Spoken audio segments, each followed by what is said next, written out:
आज के लेक्चर का आगाज़ करते हैं। आज के लेक्चर में हमने पहले चैप्टर 15 और 16 इन दो चैप्टर की केस स्टडीज़ डिस्कस करनी है। उसके बाद फिर हम फ्रेश कंसेप्ट्स की तरफ चलेंगे। सबसे पहले चैप्टर 15 एनालिटिकल प्रोसीजर्स। जी, अपने अटेम्प्टेड सॉल्यूशन अपने सामने रखिए। क्वेश्चन नंबर 1 मैंने आपसे कहा था अटेम्प्ट नहीं करना आपने। क्वेश्चन नंबर 2, अच्छा क्वेश्चन नंबर 2 और 3 में आपको ये पता चल गया कि इनमें से एक क्वेश्चन है एनालिटिकल प्रोसीजर का एज रिस्क असेसमेंट और एक है सब्सटेंटिव प्रोसीजर। जो क्वेश्चन नंबर 2 है ये एज रिस्क असेसमेंट है और question number 3 substantive procedure. Basic difference है कि अगर वो हमसे किसी एक ही एरिया का अमाउंट एक्सपेक्ट करने एस्टिमेट करने के लिए कहता है कि एक्सपेक्टेड अमाउंट कैलकुलेट कीजिए, एस्टिमेटेड अमाउंट कैलकुलेट कीजिए, वो सब्सटेंटिव प्रोसीजर होता है। सब्सटेंटिव प्रोसीजर का एक स्टेप होता है कि हम एक्सपेक्टेड अमाउंट को कैलकुलेट करके उसे एक्चुअल के साथ कंपेयर करते हैं।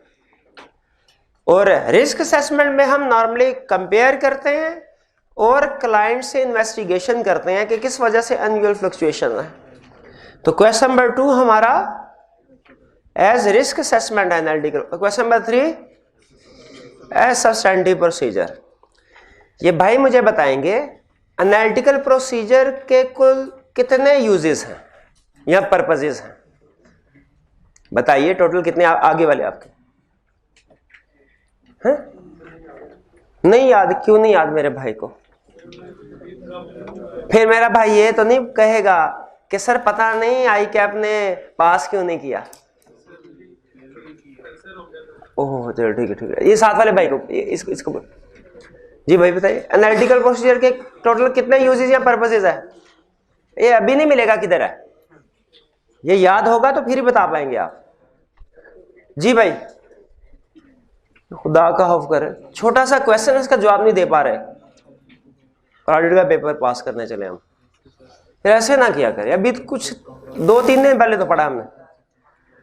ये पीछे वाले भाई से पूछ, नहीं बताना क्यों? ज्यादा यार मेहरबानी आप हैं? याद किया था जेहन में नहीं है जी। क्या यूजेस है एनालिटिकल प्रोसीजर के? प्लानिंग स्टेज पे, रिस्क असेसमेंट के तौर पे, फिर उसके बाद एज सब्सटेंटिव प्रोसीजर और फिर ओवरऑल रिव्यू। अगर एनालिटिकल प्रोसीजर को प्लानिंग स्टेज पे यूज किया जाए ना रिस्क असेसमेंट के लिए, इसे कहते हैं प्रिलिमिनरी एनालिटिकल प्रोसीजर। क्या कहते हैं? Preliminary analytical procedure. अगर एनालिटिकल प्रोसीजर्स को सब्सटेंटिव प्रोसीजर के तौर पे यूज किया जाए इसे कहते हैं सब्सटेंटिव एनालिटिकल प्रोसीजर्स। और अगर एनालिटिकल प्रोसीजर को ओवरऑल रिव्यू के लिए यूज किया जाए इसे कहते हैं फाइनल एनालिटिकल प्रोसीजर्स। ये बात बताई थी पहले कि नहीं बताई थी?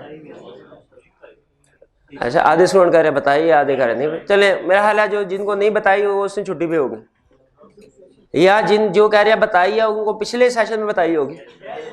हाँ ठीक है ठीक है, चले जो भी एज्यूम कर ले। बहरहाल अभी तो बता दिया ना।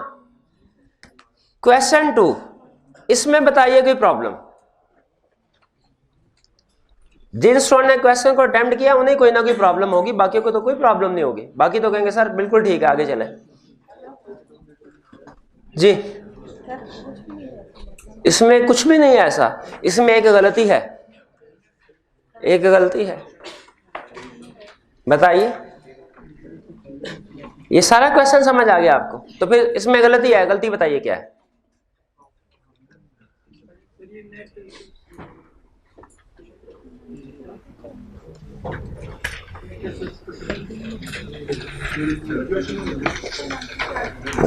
भाई गलती किसी भी जगह पे कैलकुलेशन में भी हो सकती है, अल्फाज में भी हो सकती है। हो सकता है किसी जगह इंक्रीज लिखना हो डिक्रीज लिखा गया हो, किसी जगह डिक्रीज लिखना हो इंक्रीज लिखा गया हो। हाँ जी, जो सॉल्यूशन में 7 नंबर है वहां पे लिखा हुआ है creditor turnover ratio has increased. Increase को काट के डिक्रीज लिख दीजिए। ये क्रेडिट टर्नओवर रेशियो डिक्रीज हुई है। अच्छा, इसमें और कोई क्वेश्चन नहीं आपका? हाँ, फाइनेंशियल चार्जेस वाला, ये आपको याद है इससे पहले हमने एक केस स्टडी की थी आई कैप के क्वेश्चन बैंक में, तो जैक कंपनी वाले थे, उसमें भी फाइनेंस चार्जेस आते थे। आप कहते थे सर इसको किससे डिवाइड करना है, क्या इसको सिर्फ लॉन्ग टर्म लोन से डिवाइड करना होता है कि ओवरड्राफ्ट से भी? ओवरड्राफ्ट पे भी तो इंटरेस्ट एक्सपेंस पे करते हैं, उससे भी डिवाइड करेंगे परसेंटेज कैलकुलेट करने के लिए, ठीक है। और अगर फाइनेंस लीज होती तो उससे भी डिवाइड करते हैं, उस पर भी तो फाइनेंस चार्जेस होते हैं। तो इसमें फाइनेंस चार्जेस की परसेंटेज कैलकुलेट करने के लिए हमें फाइनेंस चार्ज को डिवाइड करना पड़ेगा लॉन्ग टर्म लायबिलिटी से प्लस ओवरड्राफ्ट से भी, बैंक ओवरड्राफ्ट से भी, ठीक है। इसके साथ डिवाइड करके फिर परसेंटेज कैलकुलेट करेंगे, उसे फिर कंपेयर करेंगे हम। क्लियर हो गया फाइनेंस चार्ज वाला पॉइंट? जी, क्वेश्चन क्लियर हो गया आपका जिन्होंने पूछा था? जी, और कोई क्वेश्चन?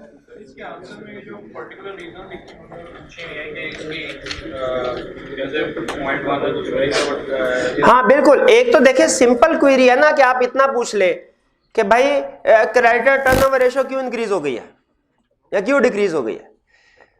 दूसरा, आप अब चूंकि आप एनालिसिस कर रहे हैं, आप एग्जामिनर को बताएं कि आपने सिर्फ कैलकुलेशन नहीं की, आपको बिजनेस नॉलेज भी है, बिजनेस अंडरस्टैंडिंग भी है। सिर्फ इतना बताएंगे कि credit inventory turnover ratio increase होगी क्यों, तो उसकी जो कोई पॉसिबिलिटी, क्योंकि क्वेश्चन में कह रहे हैं डिस्कस करें, क्वेश्चन में अगर कहता है ना रिस्क आइडेंटिफाई करें, तो हम हर रेशियो की वजह से जो नेगेटिव इंप्लीकेशन हो सकती है फाइनेंशियल स्टेटमेंट पे वो बताते हैं, जो हमारा नॉर्मल तरीकाकार है। यहां पे चूंकि कह रहा है डिस्कस करें कि मैनेजमेंट के साथ कैसे डिस्कशन क्या करेंगे, आप मैटर्स नोट करें, तो इसमें हमने अनयूअल फ्लक्चुएशन को तो नोट कर ही लिया, साथ में हमने पॉसिबल जो उसकी रीजंस हो सकती हैं उनको भी एक दो को डिस्कस कर दें। बताओ इस वजह से या कि इस वजह से, ठीक है।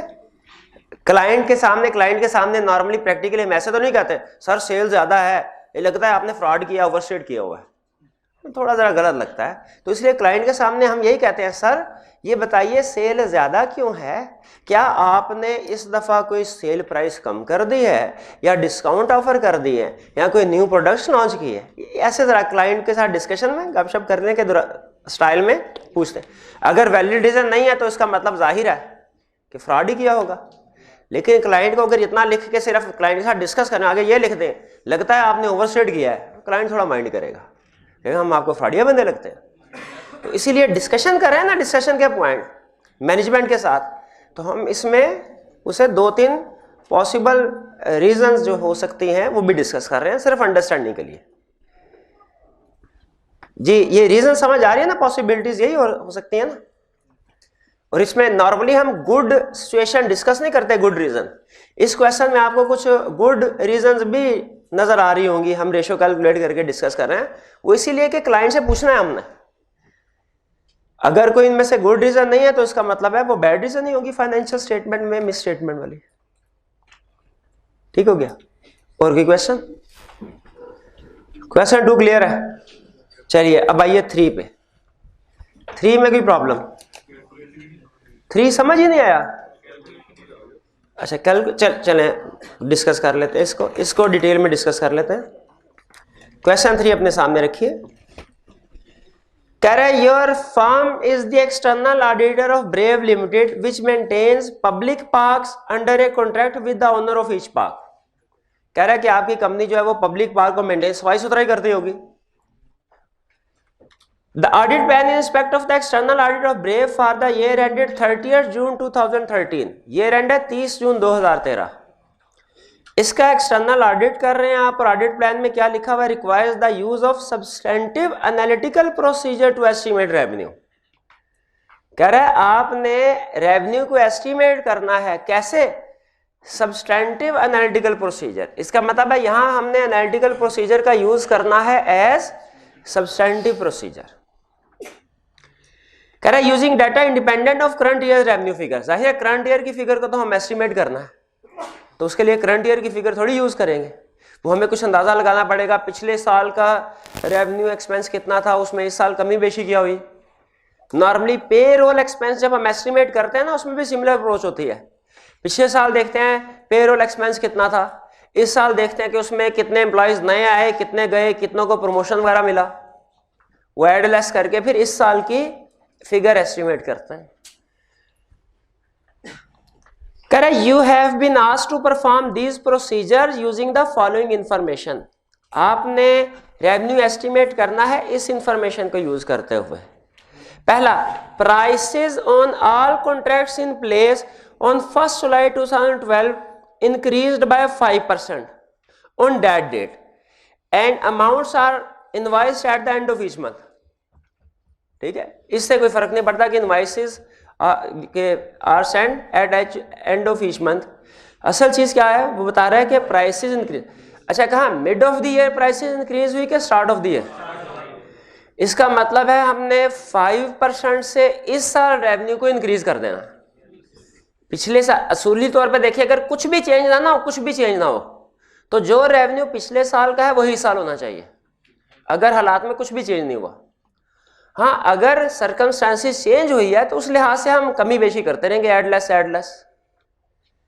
एनालिटिकल जब हम रेवेन्यू एस्टिमेट कर रहे होते हैं, हमारी ये एक स्टार्टिंग पॉइंट लेते हैं हम, फिर उसमें जो भी एड लेस जरूरी इंफॉर्मेशन दी हो वो करते हैं। तो इसका मतलब है कि हमारा इस साल रेवेन्यू बढ़ेगा कि कम होगा? कितने परसेंट से? 5% किस पे लगाना है? पिछले साल के रेवेन्यू पे, कि पिछले साल का जो जितना रेवेन्यू था उसमें 5% ऐड कर देंगे। आगे चलते हैं। The same contracts remained in place for the year ended June 30, 2013 compared with the prior year. कहता है जितने कॉन्ट्रैक्ट पिछले साल थे उतने इस साल है सारे, except for one new contract which commenced on 1 जनवरी 2013। एक कॉन्ट्रैक्ट के अलावा एक नया कॉन्ट्रैक्ट है, वो क्या कब शुरू हुआ? 1 जनवरी 2013, providing services of 150,000 per month. इस कॉन्ट्रैक्ट की वजह से हमारे रेवेन्यू पे फर्क पड़ेगा? बढ़ेगा कि कम होगा? कितने से? 150,000 से 150 into 6 से ऐड होना चाहिए, अंदाजा लगा रहे हैं ना। चलिए, ऐड हो गया। And an existing contract worth 90,000 per month when it expired on 31 मार्च। और एक एग्जिस्टिंग कॉन्ट्रैक्ट जो है वो भी एक्सपायर हो गया, ये 90,000। अब बताइए इसकी वजह से हमारे रेवेन्यू बढ़ा होगा कम हुआ? कम हुआ। कितने से? 3 महीने से। हाँ, क्योंकि 9 महीने का तो उसमें रेंट शामिल है, जो भी उसके इनकम था। 3 महीने का शामिल है नहीं है, तो हम 3 महीने से अपना रेवेन्यू कम कर देंगे। ठीक है, 3 महीने से अपना रेवेन्यू कम कर देंगे, क्योंकि ये पूरा साल नहीं, पिछले साल में तो पूरा साल रहा होगा ना, इस साल में अब ये खत्म हो गया। 3 महीने से हमने रेवेन्यू लेस करना है। इससे एग्री करते हैं? जिस वक्त ये कॉन्ट्रैक्ट एक्सपायर हुआ उस वक्त उसका रेवेन्यू था 90,000 पर मंथ, तो इसका मतलब है ये कितने से लेस होगा? 90,000 मल्टीप्लाइड बाय 3 से 27 से। शाबाश। फिर कह रहा है प्रायर ऑडिट रेवेन्यू वाज 7560। पिछले साल का जो ऑडिट रेवेन्यू था वो 7560 है। And revenue recorded by brave for the year ended. और इस साल का जो रेवेन्यू रिकॉर्ड किया क्लाइंट ने वो है 8668। इस साल का रेवेन्यू किस लिए दिया उसने? ताकि हम जो एस्टीमेट कैलकुलेट करें उसे कंपेयर कर सके एक्चुअल के साथ और देखें डिफरेंस एक्सेप्टेबल है कि नहीं। इस साल का रेवेन्यू किस लिए दिया? हालांकि एक तरफ हमें कह रहा है कि एस्टिमेट करो रेवेन्यू इस साल का, और दूसरी तरफ ये भी कह रहा है कि एक्चुअल रेवेन्यू ये है क्लाइंट ने जो रिकॉर्ड किया है। जब हमें कह रहा है कि एस्टिमेट करो तो फिर एक्चुअल क्यों दिया उसने? कंपेयर करने के लिए, एक्सेप्ट डिफरेंस कैलकुलेट करने के लिए। तो अब देखिए स्टार्टिंग पॉइंट हमारा क्या होगा? स्टार्टिंग पॉइंट हमारा पिछले साल का रेवेन्यू 7560। देखिए सोल्यूशन में स्टार्टिंग पॉइंट यही है, टिक लगाएं इसको कि हम इसमें एज्यूम कर रहे हैं कि जितना पिछले साल रेवेन्यू है उतना ही इस साल होना चाहिए था। अब आगे जो भी चेंजेस हुई हैं उनको एडलेस करते जाएंगे। नेक्स्ट, प्राइस इंक्रीज हुई। अगर ये प्राइस इंक्रीज हुई 5% से, क्लियर हो गया? प्रैक्टिकली हो सकता है आपको ऐसी सिचुएशन फेस करना पड़े जब कहे प्राइस इंक्रीज हुई मिड ऑफ द ईयर में, उस वक्त क्या, उस वक्त फिर आपने इसको मल्टीप्लाई बाय 6/12 कर देना, ठीक है। अभी फिलहाल उसने क्वेश्चन को सिंपल रखा कि 5% से इंक्रीज, हमने कहा ठीक है इंक्रीज हो गया 5%, देखिए यही फिगर आती है, टिक कर दें इसको भी। फिर उसके बाद कह रहा है कि एक नया कॉन्ट्रैक्ट आया 150,000, कब आया? 1 जनवरी को। 150 मल्टीप्लाई बाय 6, ये ऐड होना चाहिए, ऐड कीजिए, 900,000 आ गया, टिक लगा दे इसको। फिर कह रहा है कि एक कॉन्ट्रैक्ट एक्सपायर भी हो गया, जब एक्सपायर हुआ तो उस वक्त कितना था? 90,000। तो इसका मतलब है 90,000 मल्टीप्लाइड बाय 3 से हमने कम हो गया ना, अब 3 महीने तो हमें इसका रेवेन्यू नहीं मिला, तो वो लेस हो जाएगा, ठीक है। लेस क्यों कर रहे हैं? क्योंकि हमने ओपनिंग जो रेवेन्यू पिछले साल उठाया है उसमें ये पूरे साल का फिगर शामिल थे, अब 3 महीने से लेस कर दिया, देखिए लेस हुआ है। कैलकुलेशन देख लें, अब एक्सपेक्टेड रेवेन्यू आ गया, एक्सपेक्टेड रेवेन्यू तक कोई प्रॉब्लम किसी स्टूडेंट को? जी, ये 90,000 में उसने कहा ये एग्जिस्टिंग कॉन्ट्रैक्ट है, तो इसमें हमें ये कहाँ से पता चला कि ये 100% पे या 105% पे है? हाँ, कह रहे हैं 90,000, ये कैसे पता चला कि इसमें 5% वाला इंक्रीमेंट शामिल है कि नहीं है? क्योंकि अगर इसमें 5% वाला इंक्रीमेंट शामिल नहीं है तो हमें इंक्रीमेंट करके लेस करना चाहिए। यहां पे देखिए कह रहा है 90 कॉन्ट्रैक्ट का existing contract worth 90,000 per month when it expired on 30, when, ये 90,000 रेवेन्यू कब बता रहा है? व्हेन इट एक्सपायर्ड, जब ये एक्सपायर हुआ, तो जब ये एक्सपायर हुआ उस वक्त इंक्रीज हो चुका था कि नहीं? ठीक है, जैसे होता है ना वो, आपने नॉर्मली हॉस्टल में रहते हैं, अंदाजा होगा आपको कि जो रेंट एग्रीमेंट होते हैं वो नॉर्मली 1 साल के होते हैं, में लिखा होता है हर साल 10% इंक्रीज आएगा। तो ये जो हमें बता रहा है ये उस वक्त बता रहा है जब साल खत्म हुआ, यानी इसमें इंक्रीज आ चुका है, इसमें इंक्रीज आ चुका है, इसीलिए हमें 90,000 को 105 करने की जरूरत नहीं है। जी, ये क्लियर हो गया कैलकुलेशन? अब आगे चलते हैं। B, state the audit evidence you would obtain to test the reliability of data. ठीक है, पहले में उसने कहा था एक्सपेक्टेड रेवेन्यू एस्टिमेट करो, दूसरे में कह रहा है बताओ कि जो भी आपने इंफॉर्मेशन यूज की है रिलायबिलिटी ऑफ डाटा कैसे वैल्यूएट करेंगे।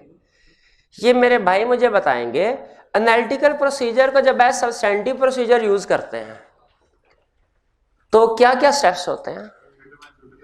सूटेबिलिटी ऑफ असर्शन डिटरमिन करें, वो रेवेन्यू प्रिडिक्टेबल है, सूटेबल था। फिर दूसरे नंबर पे reliability of data, reliability of data देखने हैं।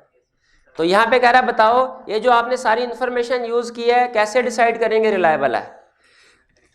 पहला, अब देखिए हमने हर एक के बारे में बताना है कैसे उसकी रिलायबिलिटी को इंश्योर करेंगे। ऑडिटेड रेवेन्यू कैसे इंश्योर करेंगे? ठीक है, पिछले साल की फाइनेंशियल स्टेटमेंट की पेपर से कंपेयर कर ले। Effect of increase in price कैसे इंश्योर करेंगे? ठीक है, अप्रूवल हुई होगी ना इंक्रीज की, बोर्ड ऑफ डायरेक्टर्स की अप्रूवल देख लेंगे। Effect of new contract, agreement को इंस्पेक्ट कर लेंगे, उसमें रेवेन्यू भी देख लेंगे और उसका पीरियड भी देख लेंगे कहां से कहां तक है। और इफेक्ट ऑफ एक्सपायर्ड कॉन्ट्रैक्ट, इसमें भी सिमिलर, वो कॉन्ट्रैक्ट देख लेंगे, उसका पीरियड देख लेंगे कहां से कहां तक है और रेवेन्यू कितना था। तो यही हमने रिलायबिलिटी को इंश्योर करना है कंपेयर करके। Third, explain the action you would take based on result of your analytical procedure. अब जो हमारा फर्दर एक्शन होगा डिपेंड करता है कि डिफरेंस एक्सेप्टेबल था कि नहीं था। हमने डिफरेंस कैलकुलेट किया, वो कितना आया? 1 लाख। अब डिफरेंस एक्सेप्टेबल है कि नहीं किन चीजों पे डिपेंड करता है? मटेरियलिटी पे, रिस्क पे और डिजायर्ड लेवल ऑफ एश्योरेंस पे। जिनमें सबसे अहम जो क्वांटिटेटिवली जिसको हम देख सकते हैं वो मटेरियलिटी है। मटेरियलिटी क्या, उसने मटेरियलिटी कैलकुलेट करने के लिए प्रॉफिट दिया? प्रॉफिट तो नहीं दिया, लेकिन रेवेन्यू दिया। रेवेन्यू का 1% भी यूज कर सकते हैं, 0.5 भी यूज कर सकते हैं, आपकी मर्जी है। जब हमने 1% कैलकुलेट करके कंपेयर किया तो पता चला कि ये मटेरियल है। ये क्या है? मटेरियल।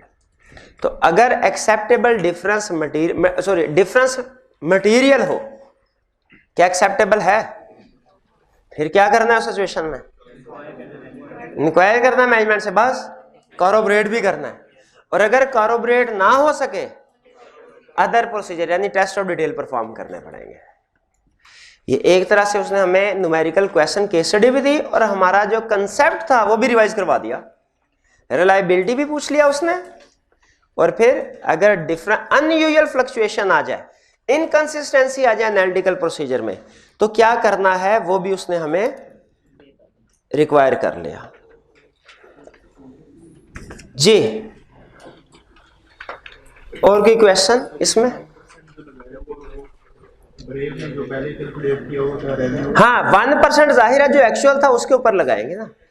नहीं एक्सपेक्टेड तो हम कैलकुलेट कर रहे हैं। हमें जो मटेरियलिटी लेवल कैलकुलेट होता है वो क्लाइंट की फाइनेंशियल स्टेटमेंट की बेस पे कैलकुलेट होता है। ठीक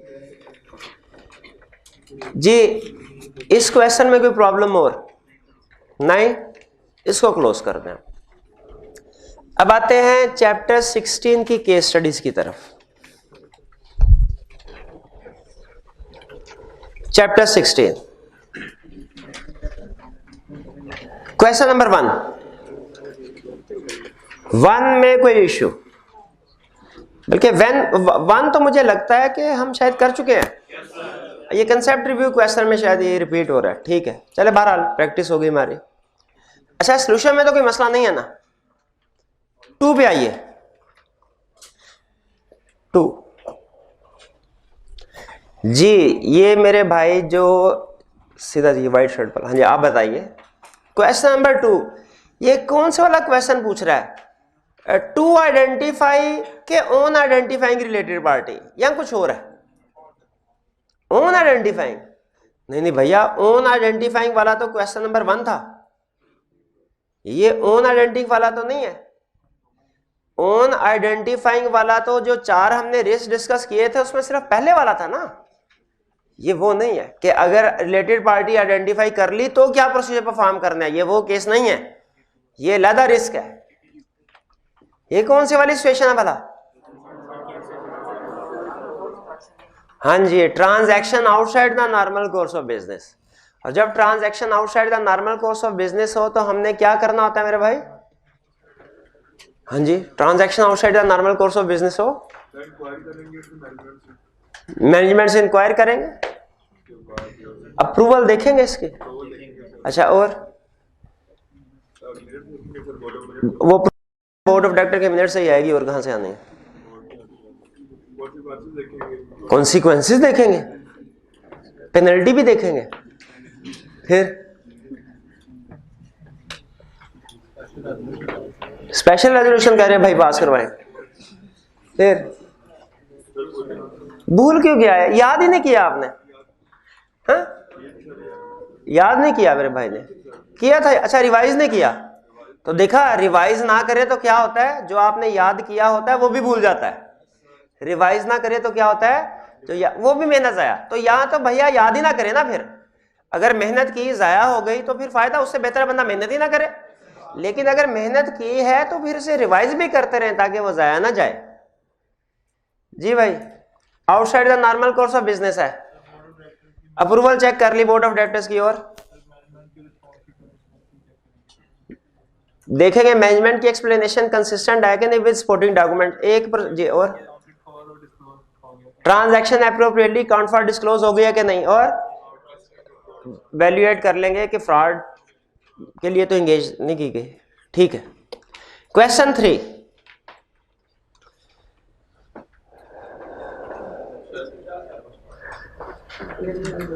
कौन सी समझा दूं? अच्छा मैं उनसे पूछ रहा हूं, मुझे कह रहे समझा दें। शाबाश है भाई, हाँ अच्छा डिफेंस किया, अटैक कर दिया मेरे में। चले समझा देते हैं। Mr. Burhan is working as audit manager in firm of chartered accountants. Audit team have brought the following matters to his attention.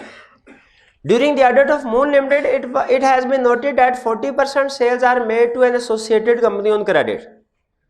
Associated company को सेल की गई. The management claims that the prices charge by the company to the associated company are set in accordance with prevailing market, कि जो हमने price charge किया है वो prevailing market management ने क्लेम किया। अब बताइए मैनेजमेंट अगर ये क्लेम कर रही है फाइनेंशियल स्टेटमेंट्स में कि हमने मार्केट प्राइसेस चार्ज किया है, एज ऑडिटर हमें देखना चाहिए कि नहीं कि रिलेटेड पार्टी के साथ जो ट्रांजैक्शन है वो वाकई मार्केट टर्म्स एंड कंडीशन पे है कि नहीं। तो ये कौन से वाला सिचुएशन बनी, आर्म लेंथ बेसिस वाली। जाहिर है भाई क्या आप इतना तो नहीं है ना कि वो आपको आर्म लेंथ बेसिस का लफ्ज इस्तेमाल कर दे, ठीक है, ये एक्सपेक्ट तो ना करे उसकी मेहरबानी। ये भी उसने क्वेश्चन बहुत आसान दे दिया, पढ़ के हमें पता चल गया रिलेटेड पार्टी का है, एसोसिएटेड कंपनी से बात कंफर्म हो गई।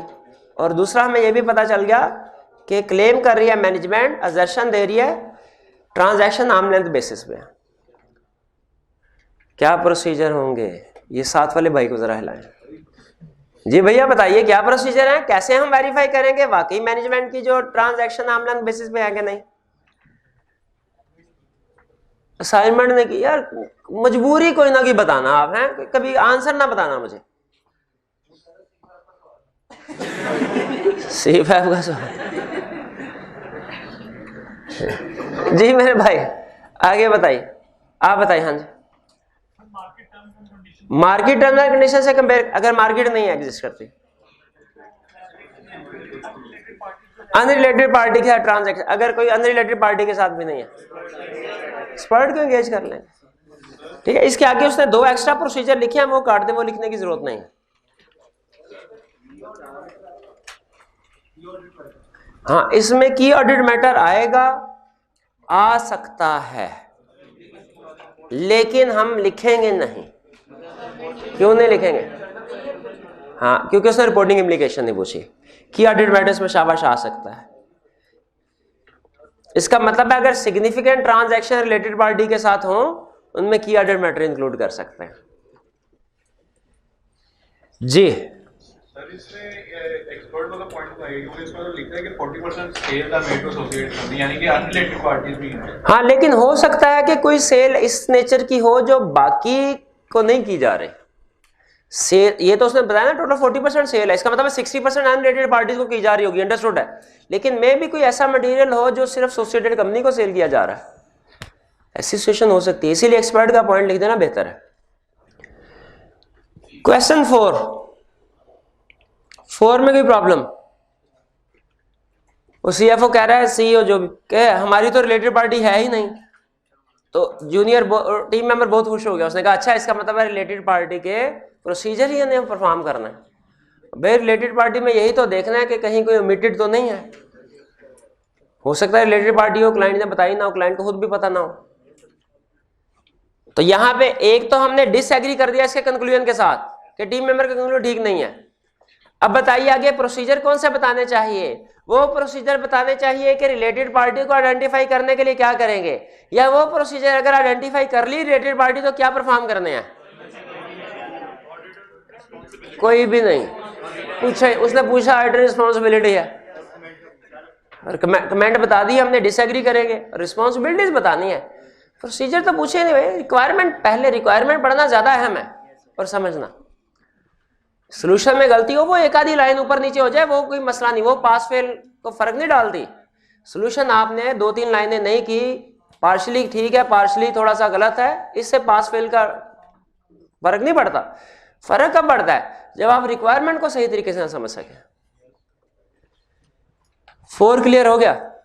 क्वेश्चन 5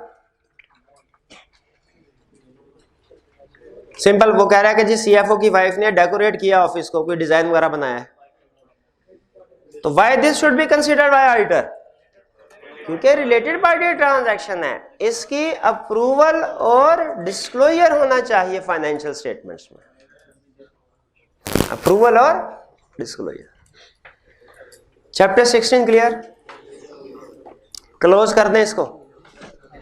चलिए अब हमारे सिर्फ चैप्टर 12 के कुछ क्वेश्चन रह गए हैं वॉल्यूम 2 में से, बाकी सारी केस स्टडीज हम करते आए हैं सारे, ऐसे ही है जी। चलिए अब आते हैं आज के लेक्चर की तरफ। अटेंटिव होके सुनिएगा, कुछ कंसेप्ट्स हैं छोटे छोटे। लिंकिंग है, लिंकिंग आपने समझनी है। वो कह रहा है बताइए क्या कोई रिलेशनशिप है किसमें, सैम्पलिंग में और ऑर्डर्ड रिस्क मॉडल में।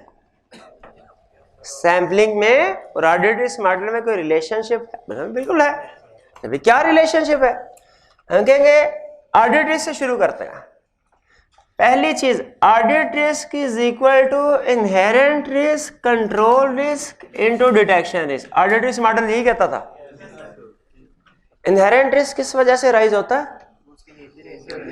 Nature of entity, nature of transaction की वजह से।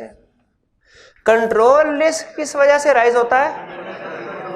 इंटरनल कंट्रोल वीक होने की वजह से।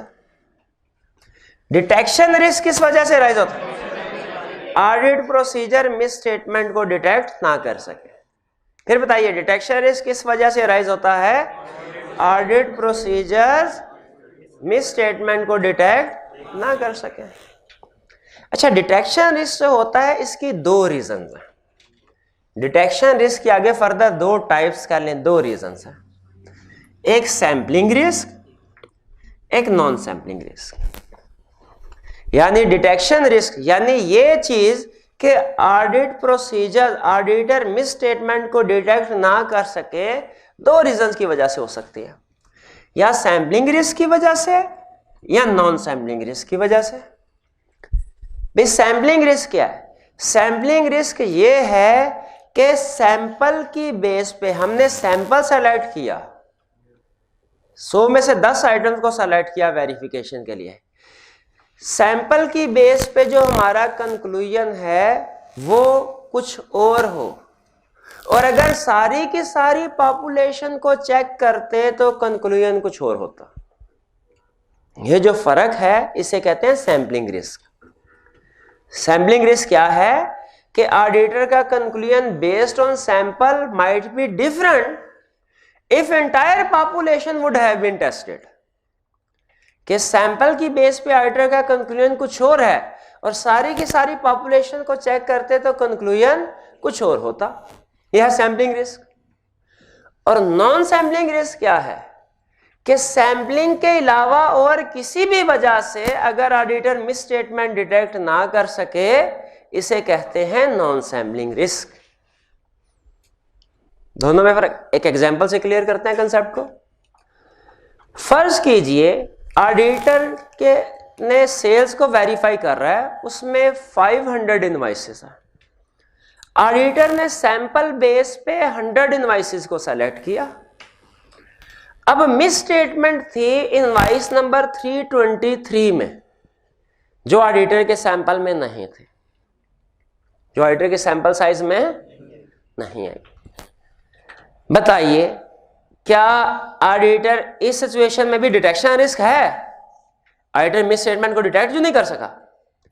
क्या इसमें ऑडिटर का कसूर है कि सैम्पलिंग अप्रोच का कसूर है? सैम्पलिंग का कसूर है, ऑडिटर का कसूर तो नहीं है। सैम्पलिंग में हमेशा ये रिस्क होता है। जब कभी सैम्पलिंग यूज करें, आप 499 ट्रांजैक्शन भी सेलेक्ट कर लेना 500 में से, फिर भी रिस्क है कि जो 500वीं ट्रांजैक्शन आपने सेलेक्ट नहीं की, हो सकता है उसमें मिस स्टेटमेंट हो। तो सैम्पलिंग रिस्क, तो जब कभी आपने सैम्पलिंग अप्रोच यूज की, सैम्पलिंग रिस्क राइज होगा। इसमें नॉर्मली ऑडिटर का कसूर नहीं माना जाता, इसमें तो सैम्पलिंग अप्रोच का कसूर है। यह है सैम्पलिंग रिस्क। और नॉन सैम्पलिंग रिस्क क्या है? सैम्पलिंग के अलावा और किसी भी रीजन की वजह से ऑडिटर मिस स्टेटमेंट डिटेक्ट ना कर सके, इसे कहते हैं नॉन सैम्पलिंग रिस्क। जैसे फर्ज कीजिए कि एक इनवॉइस नंबर 67 में मिस स्टेटमेंट थी, ऑडिटर के सैंपल साइज में भी थी वो, लेकिन ऑडिटर ने सही प्रोसीजर परफॉर्म नहीं किए, सही तरीके से रिव्यू नहीं किया किसी ने उन प्रोसीजर्स का, इसीलिए वो मिस स्टेटमेंट जो उसके सैंपल साइज में थी वो डिटेक्ट नहीं कर सका। बताइए ये इसमें सैंपलिंग का कसूर है कि ऑडिटर का कसूर है? ये सैम्पलिंग रिस्क तो नहीं है। ये कौन सा रिस्क होगा? Non sampling risk. Sampling risk और नॉन सैम्पलिंग फर्क समझ आया? दोनों में कॉमन चीज क्या है कि दोनों में ऑडिटर मिस स्टेटमेंट को डिटेक्ट नहीं कर सका, लेकिन एक में ऑडिटर का कसूर है और दूसरे में ऑडिटर का कसूर नहीं है। अच्छा, कम दोनों को होना चाहिए, दोनों को होना चाहिए। ऑडिटिंग स्टैंडर्ड कहते हैं इसकी आपको थोड़ी बहुत माफी मिल जाएगी, इसकी माफी मिल सकती है आपको, कम करना चाहिए वैसे, लेकिन अगर इसकी वजह से मसला आएगा माफी मिल सकती है। इसकी वजह से मसला है, कोई माफी नहीं, सीधा फांसी। इसका मतलब है आपने सही काम ही नहीं किया। वो कहता है अगर ऑडिटिंग स्टैंडर्ड 1000 प्रोसीजर कहता है ना परफॉर्म करो, और आपने 999 किए, एक प्रोसीजर परफॉर्म नहीं किया, फिर भी आपको सजा मिलेगी, फिर भी आपको फांसी की, बता तो रहा हूं भैया, ठीक है। उसको गोली मार के उसका सर कलम कर देंगे और उसको फांसी पे लटका दे, ठीक है।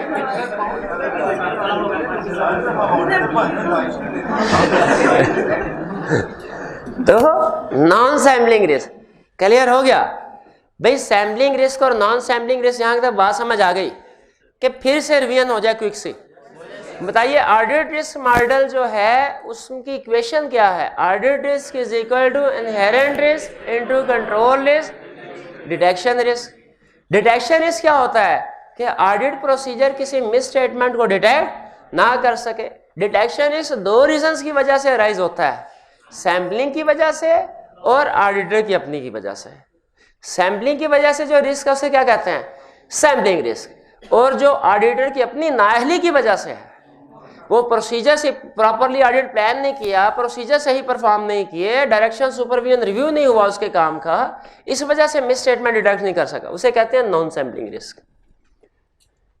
इसके बारे में कहते हैं इसको तो जीरो होना चाहिए ना, इसको कहते हैं कम होना चाहिए। दोनों बहरहाल रिस्क है, हमने दोनों को रिड्यूस करने की कोशिश करते हैं। बताइए सैम्पलिंग रिस्क को रिड्यूस करना चाहिए कि नॉन सैम्पलिंग रिस्क को, कि दोनों को? दोनों को। पहले किसको करें? Sampling risk. चले सैम्पलिंग रिस्क को लें। सैम्पलिंग रिस्क को कम करने के दो तरीके हैं, एक है देसी तरीका, एक है वलायती तरीका। पहले कौन सा बताऊं? देसी तरीका सुनना।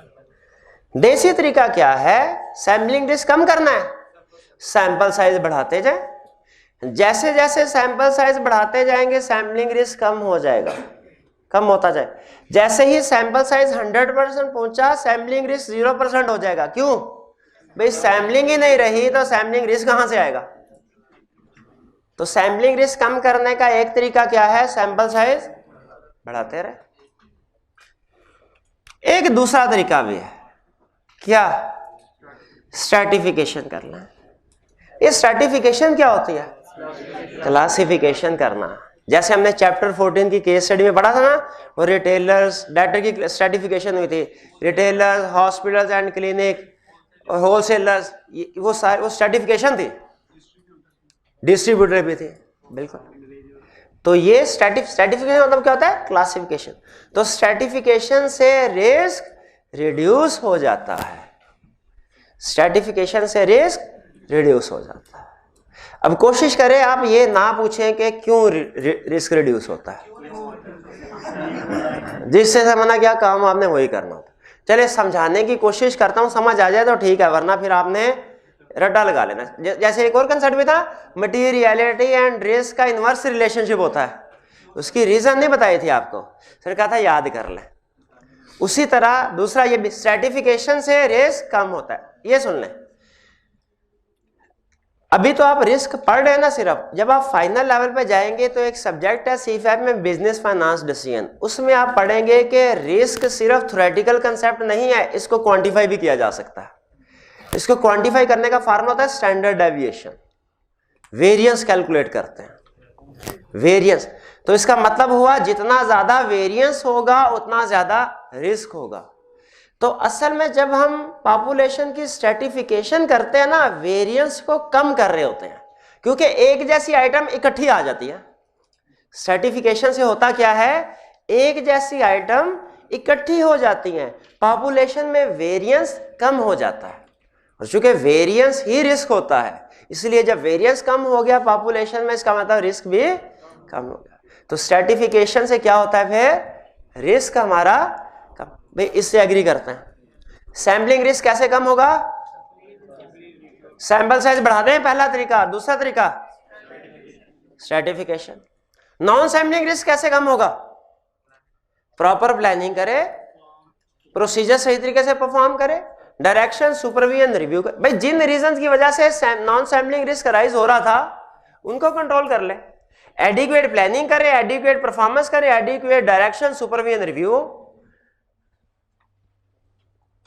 इन शॉर्ट ऑडिटर अपनी हरकतें ठीक कर ले, सही सही काम करे बस। भाई ये क्लियर हो गया। अब आते हैं, नहीं थोड़ा सा ट्रिकी पॉइंट, अटेंटिव हो के सुनेंगे तो फिर समझ आएगी। स्टार्ट करें। सैम्पलिंग रिस्क के आगे दो टाइप्स है। सैम्पलिंग रिस्क क्या भाई टेस्ट ऑफ कंट्रोल में भी हो सकता है, टेस्ट ऑफ डिटेल में भी हो सकता है, और एनालिटिकल प्रोसीजर में भी हो सकता है। एनालिटिकल में नहीं हो सकता, और रिस्क असेसमेंट में हो सकता है, उसमें भी नहीं, टेस्ट ऑफ डिटेल में हो सकता है। वो कहता है उसमें भी नहीं हो सकता। शाबाश। टेस्ट ऑफ कंट्रोल और टेस्ट ऑफ डिटेल में होगा। क्लियर हो? अच्छा मुझे बताइए, मैंने पहले टेस्ट ऑफ कंट्रोल लिखा है, बाद में टेस्ट ऑफ डिटेल लिखा है, ये इत्तेफाक से लिखा है कि इसके पीछे कोई हो सकता है हिकमत हो? इत्तेफाक से नहीं लिखा। और भाई पहले कंसेप्चुअली पहले टेस्ट ऑफ कंट्रोल परफॉर्म होता है, बाद में टेस्ट ऑफ डिटेल होते हैं, तो इसलिए पहले लिखा है, वो बाद में तरतीब रखने के लिए। सुनी तो हाँ हिकमत है इसमें। आगे चलते हैं भाई, ये हकीम के पास मुरीद नहीं आते हैं।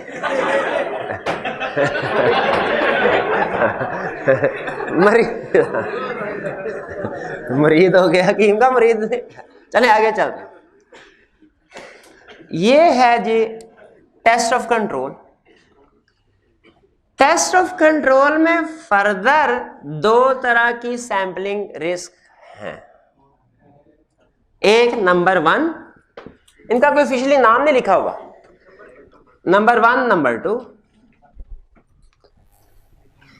क्या ऐसा पॉसिबल है कि सैंपल की बेस पे हम कहें कंट्रोल स्ट्रॉन्ग है, सैंपल की बेस पे हम कहें कंट्रोल स्ट्रॉन्ग है, एक्चुअली पॉपुलेशन में कंट्रोल वीक हो?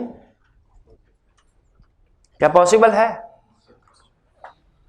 क्या पॉसिबल है सैंपल की बेस पे हम कहें कंट्रोल वीक है, एक्चुअली पॉपुलेशन में कंट्रोल स्ट्रॉन्ग हो? क्या पॉसिबल है? अच्छा बताइए, टेस्ट ऑफ कंट्रोल परफॉर्म करते हुए अगर सैंपल कहता है कंट्रोल स्ट्रॉन्ग है, पॉपुलेशन में भी कंट्रोल स्ट्रॉन्ग है, सैंपल रिस्क है? वो इसलिए हमने डिस्कस ही नहीं किया। सैंपल कहता है कंट्रोल वीक है, पॉपुलेशन में भी कंट्रोल वीक होते, क्या सैंपलिंग रिस्क होता?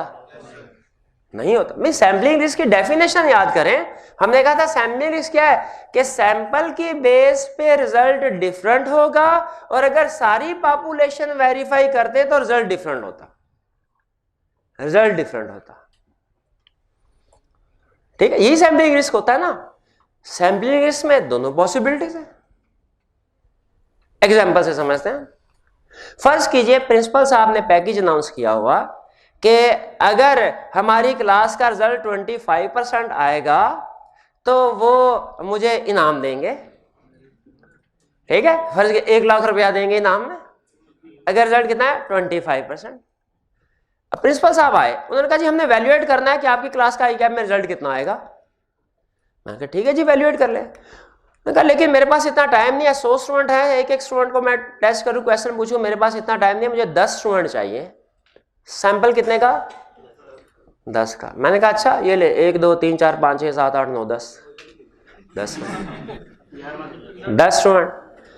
उन्होंने 10 स्टूडेंट जो है उनका, अब गौर से सुनेगा एग्जाम्पल, उनसे क्वेश्चनिंग पूछा और बाद में आके कहने लगे सर इसमें 3 स्टूडेंट ऐसे हैं जो पास होने वाले हैं। तो इसका मतलब है कि आपकी क्लास के जो टोटल स्टूडेंट पास होंगे आई कैप में वो 3 हैं। क्या ये कंक्लूजन ठीक है? ये कंक्लूजन ठीक नहीं है। क्यों ठीक नहीं है? प्रोजेक्शन नहीं की, शाबाश। तो इसका मतलब है कि हम जब कभी सैम्पलिंग में काम करें प्रोजेक्शन लाजमी करनी है, जब कभी सैम्पलिंग करें प्रोजेक्शन लाजमी करनी है। ये तो आपको कसम खा लेनी चाहिए कि जब कभी सैम्पलिंग करेंगे प्रोजेक्शन होनी चाहिए ना। अच्छा फर्ज मुझे आगे चल, प्रिंसिपल साहब से हमने कहा सर प्रोजेक्शन तो किए नहीं होगा, सॉरी ठीक है, आपकी 10 में से 3 तो 100 में से कितने 30, 30% रिजल्ट आएगा, इनाम इनाम। अब मुझे बताइए जब एक्चुअल आई कैप का रिजल्ट आएगा क्या लाजमी है कि 30% ही आएगा? कम भी हो सकता है, ज्यादा भी हो सकता है, कम भी हो सकता है और ज्यादा भी हो सकता है।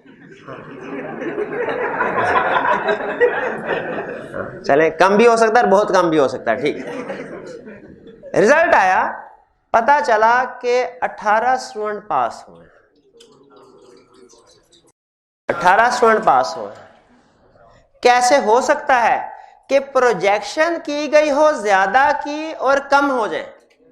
ऐसे भी हो सकता है, ज्यादा भी हो सकता है। स्टूडेंट आके कहने लगा सर सैंपल के बेस पे जब हमने कह दिया था 30, तो सैंपल चूंकि पॉपुलेशन का हिस्सा है तो पॉपुलेशन में तो 30 या उससे ज्यादा ही होने चाहिए। क्या ये कंसेप्ट सही है? गलत। भैया सैंपल की बेस पे जो हमने अंदाजा लगाया था 30, ये तो हवाई फिगर थी, ये एक्चुअली तो रिजल्ट नहीं था ना, ये तो हमने 3 एक्चुअल पास होने वाले थे, 3 की बेस पे अंदाजा लगाया था कि पूरे 100 में 30 स्टूडेंट पास होंगे। ये 30 हवाई फिगर होती है, प्रोजेक्टेड फिगर होती है, एक्चुअल नहीं होती, ध्यान में रखिएगा। अब मुझे यह बताइए, हमने सैंपल की बेस पे अंदाजा लगाया कंट्रोल, क्या एक्चुअली पॉसिबल है पॉपुलेशन में कंट्रोल वीक हो? बिल्कुल हो सकता है। 100 की ट्रांजैक्शन थी, 10 का सैंपल उठाया, 10 ही वीक थे, सॉरी 10 ही स्ट्रॉन्ग थे, वही हमारे सैंपल में आ गए। मुश्किल है ऐसे होना कि 10 ही स्ट्रॉन्ग और वही हमारे सैंपल में आ जाए, लेकिन नामुमकिन नहीं है। कंसेप्ट समझाने के लिए एक्सट्रीम एग्जांपल दे रहा हूं। अब 100 में से 10 स्ट्रॉन्ग थे, हमारे सैंपल में 10 ही आ गए। हम क्या कहें, हमें कंट्रोल तो बेहतरीन है, हमारी प्रोजेक्शन क्या होगी, कंट्रोल तो बेहतरीन है। एक्चुअली क्या कंट्रोल बेहतरीन है, वीक है, सैम्पलिंग रिस्क आ गया। अच्छा बताइए, इस सैम्पलिंग रिस्क की वजह से हमारे ऑडिट पे क्या इफेक्ट होगा? हम कंट्रोल्स पे रिलाय कर रहे होंगे जबकि एक्चुअली वो वीक। ये एग्जांपल समझ आए? दोबारा एग्जांपल से समझते हैं, इसी कंसेप्ट को दूसरी एग्जांपल से समझते हैं।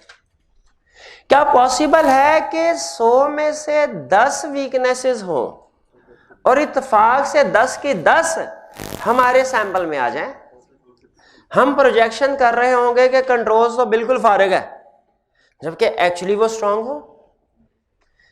इस सिचुएशन में हम क्या कर रहे होंगे, कंट्रोल पे रिलाय नहीं कर, काम ज्यादा होगा। दोनों रिस्क समझ आ गए? अब कंक्लूजन के ऊपर आ रहा हूं। अगर कंसेप्ट समझ आ गया तो मुझे बताइए, दोनों रिस्क हैं, दोनों गलत बातें हैं, लेकिन बताइए कौन सा ज्यादा सवेयर है? हाँ, पहले वाला ज्यादा सवेयर है और दूसरे वाला कम सवेयर है। पहले वाले को हम कहते हैं ये हमें इन इफेक्टिवनेस की तरफ लेके जाएगा और दूसरे वाले को कहते हैं हमें इन एफिशिएंसी की तरफ लेके जाएगा। अच्छा, इफेक्टिवनेस और एफिशिएंसी में फर्क पता है ना आपको? फर्क वो बिजनेस मैनेजमेंट में पढ़ते होते थे हम, मैंने खुद बीए में पढ़ा। इफेक्टिवनेस का मतलब है ऑब्जेक्टिव अचीव करना, एफिशिएंसी का मतलब है टाइम कम से कम लगाना या कॉस्ट कम से कम लगाना। इसकी वो एक बड़ी क्लासिक एग्जांपल लिखी हुई थी एक किताब में। वो कहने लगा आपके पास ऐसा मैनेजर आया जो एक कार जो बाकी दुनिया 5 लाख की बनाती है वो 1 लाख रुपए में बना देता है। अब क्या पुराने जमाने में कार होती थी, क्या उसे फॉक्सी कहते थे, उसे डड्डू कार भी कहते थे, वो फॉक्सी, हाँ बिल्कुल, वो 5 लाख में बनती है। हमारे पास मैनेजर आया, वो कितने में बना देता है?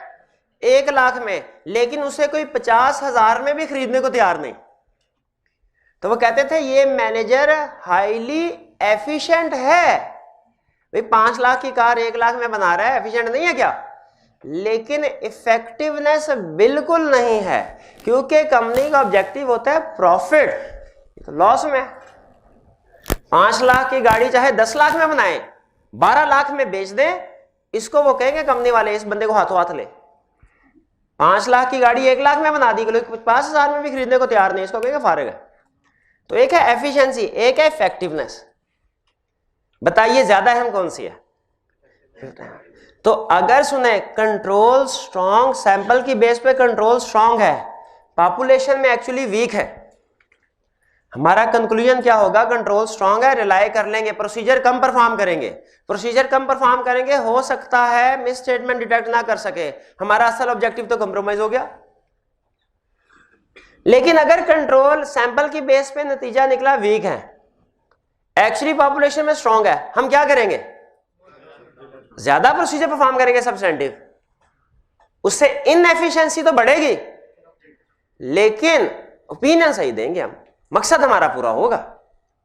तो वैसे दोनों नहीं होने चाहिए। देखिए छोटी सी एग्जांपल और लें, मुझे आपको जो सिलेबस में है सारा पढ़ाना चाहिए और सिर्फ वही पढ़ाना चाहिए, ना एक कंसेप्ट कम ना एक कंसेप्ट ज्यादा, ऐसे ही है। लेकिन बताइए कौन सी सिचुएशन ज्यादा सीवियर है? एक कंसेप्ट कम पढ़ाना कि एक कंसेप्ट ज्यादा पढ़ाना? कम पढ़ाना। तो यहां पे हम कम प्रोसीजर परफॉर्म कर रहे होंगे, ये ज्यादा सीवियर है। यहां पे ज्यादा प्रोसीजर परफॉर्म कर रहे होंगे, ये भी गलत है, इनएफिशिएंसी आते हैं, लेकिन ये कम सीवियर है। फर्क समझ आया दोनों में? दोबारा इसी कंसेप्ट को समझते हैं, लेकिन अब एग्जाम्पल चेंज करके, अब टेस्ट और डिटेल की एग्जाम्पल। कंसेप्ट यही है, परेशान नहीं होना, कंसेप्ट यही है। एक दफा आपको समझ आ जाए, बाकी सारी ऑटोमेटिकली समझ आ जाती हैं। सैंपलिंग रिस्क क्या है? कि सैंपल की बेस पे कंक्लूजन कुछ और हो, पॉपुलेशन की बेस अगर सारी पॉपुलेशन चेक करते कंक्लूजन कुछ और होता, ये सैंपलिंग रिस्क। ये दुनिया में जहां कहीं सैंपलिंग होती है, सैंपलिंग रिस्क मौजूद है। हमारे ऑडिट में सैंपलिंग 2 जगह पे होती है, test of control, test of detail, दोनों में मौजूद है। अब आइए, टेस्ट ऑफ डिटेल में भी सैंपलिंग रिस्क की 2 टाइप्स हैं, एक नंबर 1, एक नंबर 2। नंबर 1 क्या है? सैंपल की बेस पे हमने कहा पॉपुलेशन ठीक है, जबकि एक्चुअली पॉपुलेशन में मटेरियल मिसस्टेटमेंट थी। क्या ऐसा पॉसिबल है? बिल्कुल भाई, जो ठीक ठीक थी वो हमारे पास आ गई, जो मटेरियल मिसस्टेटमेंट सैंपल में आ ही ना सके। क्या सैंपलिंग रिस्क है? क्योंकि सैंपल कुछ और कर रहा है, पॉपुलेशन कुछ और कर रहा है। दूसरी एग्जांपल, सैंपल की बेस पे हम इस नतीजे पे पहुंचे कि मटेरियल मिसस्टेटमेंट है, एक्चुअली पॉपुलेशन में मटेरियल मिसस्टेटमेंट नहीं थी, वो ओके थी। बताइए सैंपलिंग रिस्क है, पॉपुलेशन कुछ और कह रही है, कुछ और कह रहा है। बताइए दोनों में से कौन सा ज्यादा सीवियर है? पहले वाला। पहले वाले के बारे में कहते हैं this will lead to incorrect opinion. This will lead to, भाई इनकरेक्ट ओपिनियन ही देंगे ना हम, इनकरेक्ट ओपिनियन ही होगा ना। सैंपल की बेस पे हम किस नतीजे पे पहुंचे कि पॉपुलेशन ठीक है, एक्चुअली तो ठीक नहीं है, हम रिपोर्ट लिख देंगे actually material misstatement, incorrect opinion आ गया। इस केस में सैंपल की बेस पे हम कह रहे हैं कि मटेरियल मिसस्टेटमेंट, एक्चुअली पॉपुलेशन में मटेरियल मिसस्टेटमेंट नहीं है। स्टूडेंट कहने लगा सर यहां पे रुक जाएं, आगे चलने से पहले ये बताएं ये पॉसिबल कैसे है? सैंपल तो पॉपुलेशन का हिस्सा ही होता है ना, और सैंपल में मटेरियल मिसस्टेटमेंट है तो पॉपुलेशन में तो लाजमी होगी। मैंने कहा भूल गए, सैंपल को हम प्रोजेक्ट करते हैं, सैंपल को हम प्रोजेक्ट करते हैं। फर्ज कीजिए प्रिंसिपल साहब ने जो 10 का सैंपल उठाया था, 10 का सैंपल उठाया था, उसमें सारे 10 वही स्टूडेंट थे जो फेल होने वाले थे। हो सकता है कि नहीं? 10 स्टूडेंट फेल होने वाले थे, सारे वही आ गए। प्रिंसिपल साहब क्या कहेंगे, आपकी पॉपुलेशन तो बिल्कुल फारिग है। एक्चुअली क्या पॉपुलेशन फारिग है? प्रिंसिपल साहब कहेंगे 100 के 100 स्टूडेंट फेल होने वाले हैं। तो चूंकि सैंपल में प्रोजेक्शन की जाती है, एक्चुअल फिगर्स नहीं होती सैंपल में, पर हवाई फिगर होती हैं, हवाई फिगर होती हैं। इसीलिए याद रखें, पॉसिबल है कि सैंपल में मटेरियल मिसस्टेटमेंट हो और पॉपुलेशन में ना हो। सैंपल में क्यों मटेरियल मिस? क्योंकि सैंपल की जो मटेरियल मिसस्टेटमेंट है वो हमने प्रोजेक्ट की हुई है, वो एक्चुअल नहीं है। वो क्या की हुई है? प्रोजेक्ट की हुई है। जब हम सैंपल सेलेक्ट करके फिर देखते हैं कि मटेरियल मिसस्टेटमेंट, प्रोजेक्शन के बाद देखते हैं।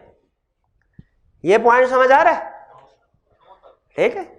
अच्छा मुझे बताइए, प्रिंसिपल साहब ने 10 का सैंपल सेलेक्ट किया, कहा तीन जो है पास होने वाले हैं, इसका मतलब पॉपुलेशन में 30 पास होने वाले हैं। क्या एक्चुअली जब रिजल्ट आएगा 18 पास हुए तो मैं, कोई स्टूडेंट कहेगा ये कि सर सैंपल में तो 30 पास होने वाले थे, पॉपुलेशन में तो इससे ज्यादा होने चाहिए, कम क्यों है? सैंपल वही सिचुएशन है ना, सैंपल में तो कितने पास होने वाले थे? 30। तो ओके, सैंपल जब पॉपुलेशन का हिस्सा है तो पॉपुलेशन में 30 या उससे ज्यादा होने चाहिए पास होने वाले।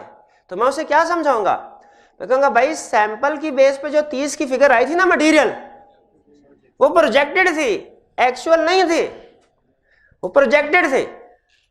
फर्ज कीजिए हमारा मटेरियलिटी लेवल जो है वो है 10, हमारा मटेरियलिटी लेवल 10 है, और सैंपल उठाया हमने 10 का, उसमें मटेरियल मिसस्टेटमेंट आई 2 की, हमारी प्रोजेक्टेड मिसस्टेटमेंट क्या है?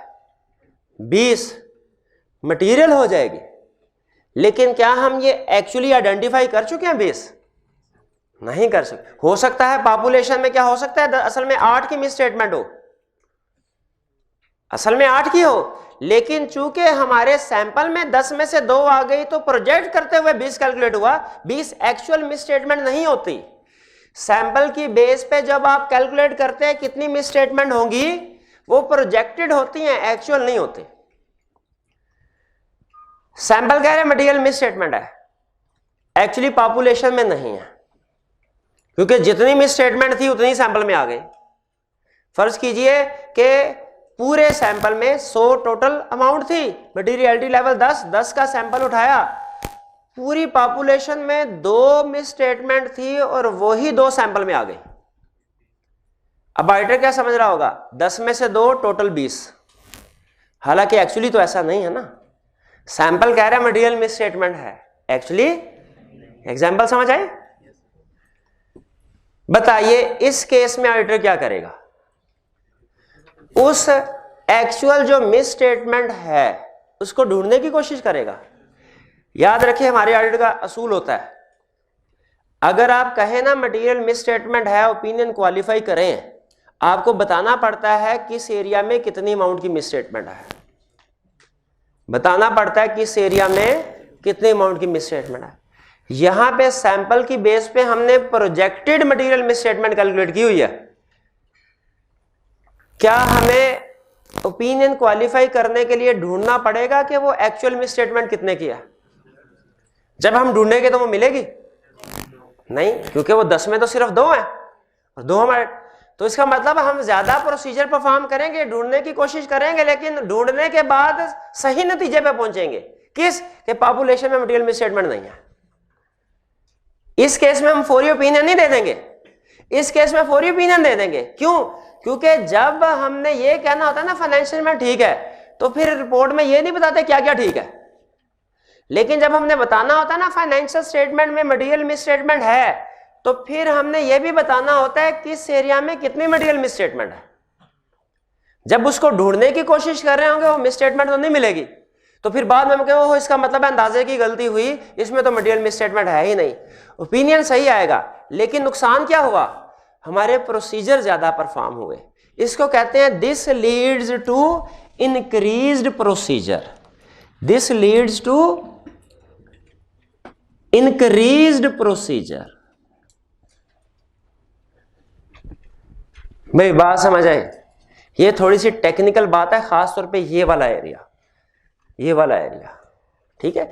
ये जब हम इस चैप्टर का आखिरी लर्निंग ऑब्जेक्टिव कर रहे होंगे ये दोबारा आएगा, ठीक है, वो न्यूमेरिकल एग्जांपल के साथ आएगा, तब बेहतर तरीके से हम अंडरस्टैंड कर सकेंगे। लेकिन अभी भी बेहतर है कि आप इसको कंसेप्चुअली यहां पे समझ लें। फिर से सुन लें 5 मिनट में quick revision. Ordered risk model equation क्या है? Ordered risk is equal to inherent risk into control risk into detection risk.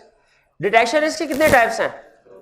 Sampling risk और सैंपलिंग रिस्क क्या है कि सैंपल की बेस पे कंक्लूजन कुछ और, एक्चुअली सारी पॉपुलेशन टेस्ट करते तो कंक्लूजन कुछ और होता। नॉन सैंपलिंग रिस्क क्या है?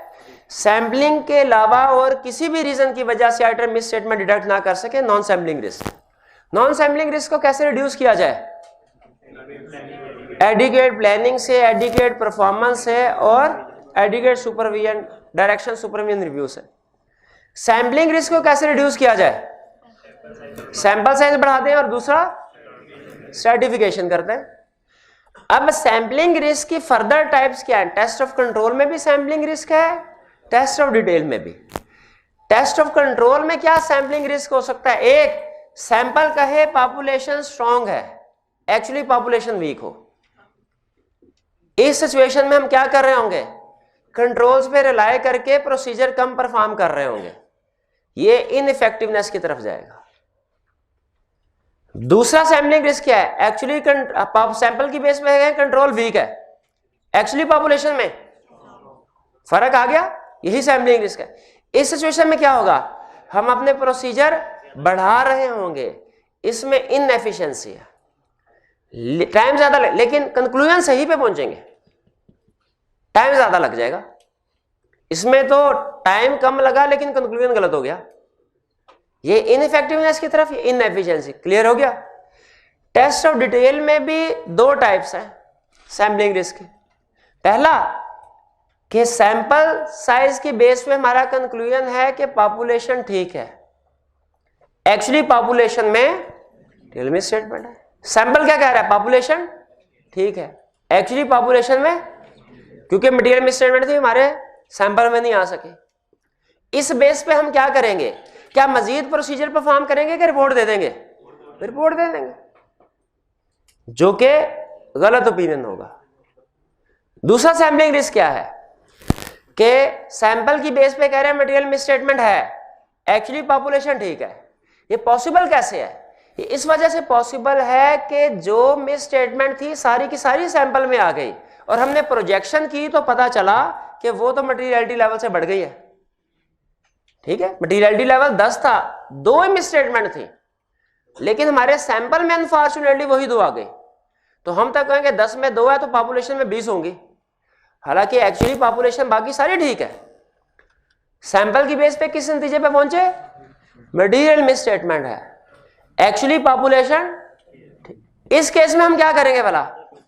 उस मटेरियल मिसस्टेटमेंट को ढूंढने के लिए, क्योंकि हमें असल में तो 2 मिली है ना, हमने अंदाजा लगाया 20 होंगी, तो मटेरियलिटी लेवल पूरा करने के लिए हमें और मिसस्टेटमेंट ढूंढनी पड़ेंगी। क्या मिसस्टेटमेंट मिलेंगी? इसमें कंक्लूजन हमारा सही होगा, लेकिन नुकसान क्या हुआ? प्रोसीजर ज्यादा बनना पड़ा। ये बात समझ आई आपको? ठीक है, चलिए, ये था हमारा आज का लेक्चर।